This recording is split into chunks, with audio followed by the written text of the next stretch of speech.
Okay, last time we were reading in paper 170.4, clear down in we ended off with 14, so that's where we're going to pick up right now.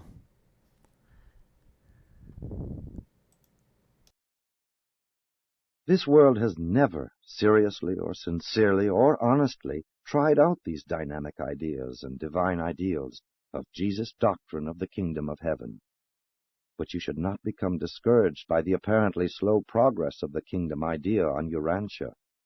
Remember that the order of progressive evolution is subjected to sudden and unexpected periodical changes in both the material and the spiritual worlds.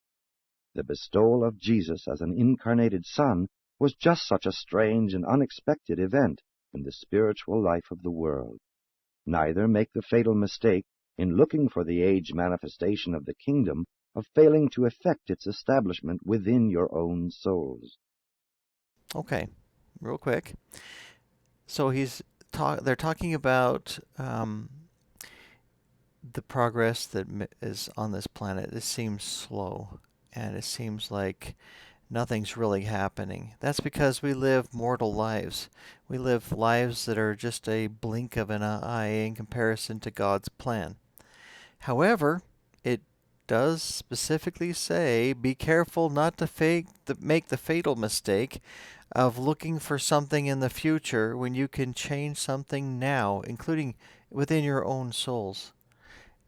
Do you want the kingdom of God in your heart? If so, you can have it now. You don't have to wait for the second coming of God or Christ to come down and give you what you can have right now. Now, of course, when Christ comes in his glory, he will give these kind of things to everyone and kind of set things right in a variety of ways, but that won't necessarily come in your lifetime or who knows when. Why wait for the future when you can have the future now? Let's continue. Although Jesus referred one phase of the kingdom to the future and did on numerous occasions intimate that such an event might appear as a part of a world crisis, and though he did likewise most certainly on several occasions definitely promise some time to return to Urantia, it should be recorded that he never positively linked these two ideas together. He promised a new revelation of the kingdom on earth and at some future time. He also promised some time to come back to this world in person, but he did not say that these two events were synonymous. From all we know, these promises may or may not refer to the same event.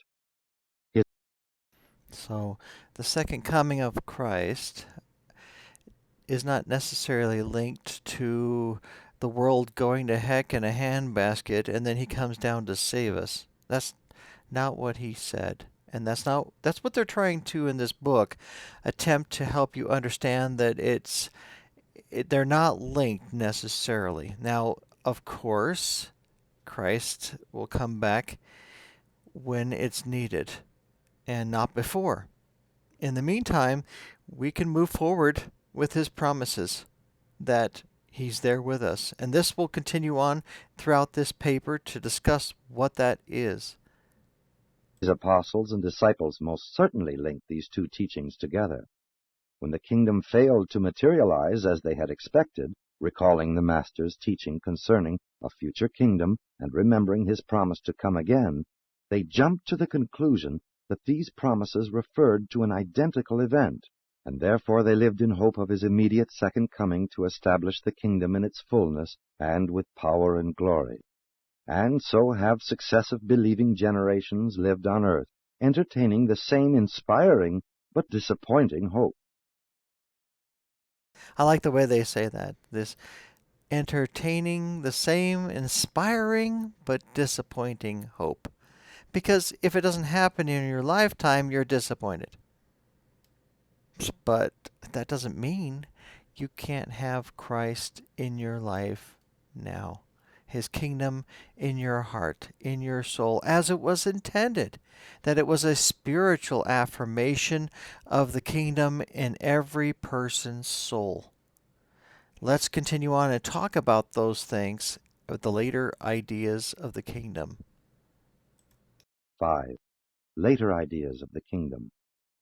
Having summarized the teachings of Jesus about the kingdom of heaven, we are permitted to narrate certain later ideas which became attached to the concept of the kingdom and to engage in a prophetic forecast of the kingdom as it may evolve in the age to come. Okay, they're attempting here to help us understand and distinguish what Christ intended compared to what man has done with the Christian faith. Throughout the first centuries of the Christian propaganda, the idea of the kingdom of heaven was tremendously influenced by the then rapidly spreading notions of Greek idealism, the idea of the natural as the shadow of the spiritual, the temporal as the time shadow of the eternal. But the great step which marked the transplantation of the teachings of Jesus from a Jewish to a Gentile soil was taken when the Messiah of the kingdom became the Redeemer of the Church, a religious and social organization growing out of the activities of Paul and his successors, and based on the teachings of Jesus as they were supplemented by the ideas of Philo and the Persian doctrines of good and evil. Okay, so the Greek ideas of that what we see in the finite has is a type and shadow of the infinite, meaning what we see in this world can and does have a shadow of what is the potential in the next. That's true. But don't confuse that the natural world is not in any way, shape, or form eternal.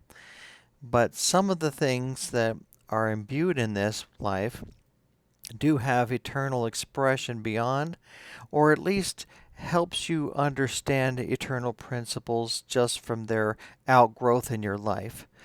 Things like, gravity, cause and effect, those kind of things, including things like family, that the Lord helps us understand the Godhead in general through the expression of family as a mother and a father and children.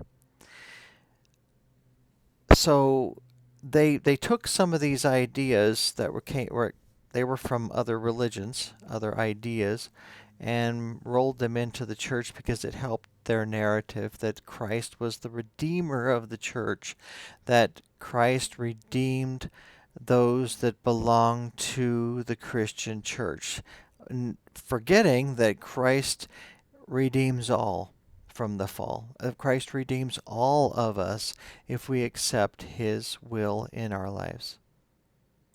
The ideas and ideals of Jesus, embodied in the teaching of the gospel of the kingdom, nearly failed of realization as his followers progressively distorted his pronouncements. The Master's concept of the kingdom was notably modified by two great tendencies. 1. The Jewish believers persisted in regarding him as the Messiah. They believed that Jesus would very soon return actually to establish the worldwide and more or less material kingdom. 2. The Gentile Christians began very early to accept the doctrines of Paul, which led increasingly to the general belief that Jesus was the Redeemer of the children of the Church, the new and institutional successor of the earlier concept of the purely spiritual brotherhood of the kingdom. Okay, so there's two parts that they want to distinguish, and that is that the Jewish believers, and of course anybody else that liked the idea, thought of Christ as the Messiah, which he is, but not the Messiah they thought he would be.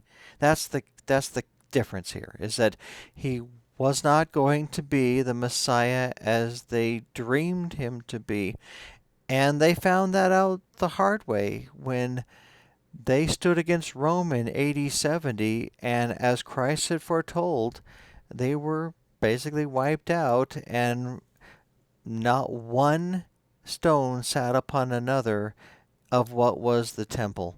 It was completely and utterly destroyed. And that did happen. So they were thinking of the Messiah as something the Messiah was not going to be. Also, the Gentile Christians, the ones that came from other places outside of Judaism, they thought of Christ as the Redeemer of the church, not realizing that, yes, he is, but it's not just about the church is not just about his redemptive power. He wants you to participate in a spiritual brotherhood with each other and with him for the bringing about of the kingdom on the earth.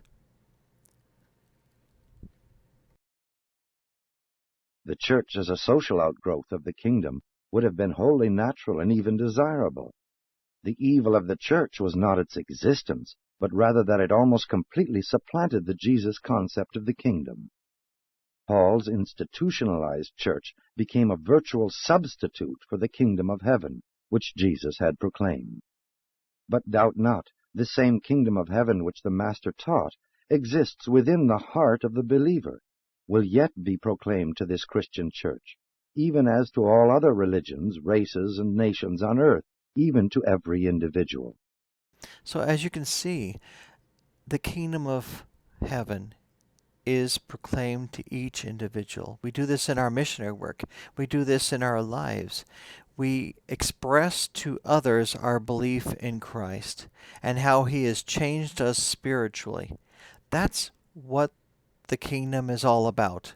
It's not about an institution, although it can help because the social aspects help teach children and help bring us all into fellowship with saints, those that desire Christ's will in their lives, as for sake of a better word. We want Christ in our lives. We accept Christ, and that is the brotherhood, the fellowship of the kingdom, which is a spiritual thing.